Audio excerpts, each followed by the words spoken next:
Well, sorry, kids. Another school year is upon us. But as you get older, you're going to come to realize how important and how special these formative years are to your growth and your future success. Of course, that success isn't just about being book smart.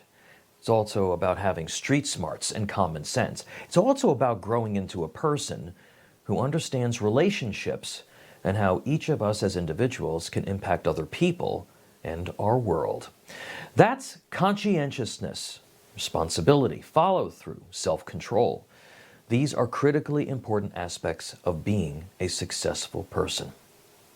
Hey parents, remember when your house looked like this, or when young people socialized like this?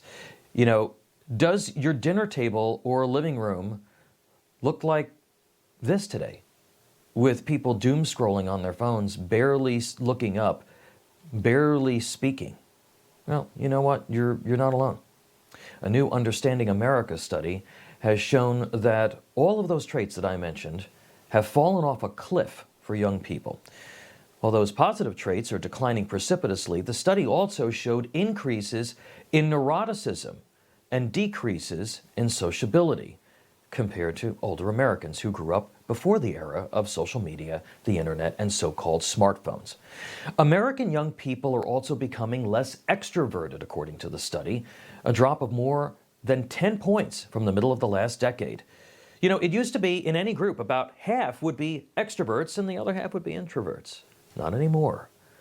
The screen your kid is on is as addictive and mind-altering as a psychoactive drug.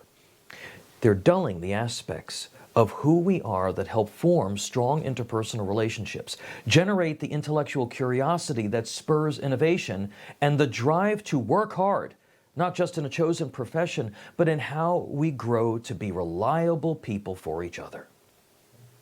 A couple of points on all of this. First, as we start a new school year, of course, schools need to get back to teaching reading, writing, and arithmetic, as well as civics and actual history. But as a society generally, we must double down on a return to things like compassion and empathy and kindness, hard work, toughness, and tenacity. No government program is going to do that. No school is going to do that. Certainly, so-called social emotional learning isn't going to do that. It's going to take active engagement by all of us. Losing that ability to understand and appreciate your responsibility to another person, a team, a boss, or a family, is a deadening of our basic sensibilities as human beings. I'm not fond of quoting articles from Mediaite, but Colby Hall, its founder, wrote an insightful piece about this terrifying transformation in society, saying, quote, "The printing press transformed literacy, religion, and politics, but it did so over centuries, allowing institutions and cultures to adapt. The smartphone has reshaped cognition, social norms, and mental health in barely a decade without any meaningful adaptation at all." Folks, this is far from the digital revolution that was supposed to bring us closer together, make our lives easier, and increase sociability. My second point is that all of this is not happening by accident. All of those emotions and motivations that comprise conscientiousness, they're also necessary for us to live in and perpetuate a self-governed, pluralistic, capitalist society. Tech billionaires are getting richer and more powerful. AI destroys more jobs and livelihoods, and the Marxists smell blood in the water. What does the left really want? They want softer, introverted, more pliable, lazier, emotionally fragile, and shallower people to control. Think about all of those left-wingers you know who have Trump derangement syndrome who are in your life. Are these really the most reliable, hardest working people that you know? Are these people you would really trust your children with? Probably not. Addressing the decline in conscientiousness and increases in neuroticism is about protecting America from those who would weaken the country from within. Their methods are clearly having a significant impact on our children. The targeting of our kids with digital content that warps their minds and reality is perhaps the most powerful weapon in the arsenal of those trying to transform American freedom into socialism and eviscerate Judeo-Christian values that are the underpinning of Western civilization.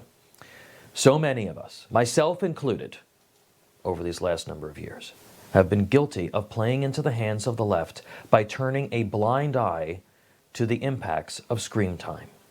Doom scrolling isn't just a waste of precious time.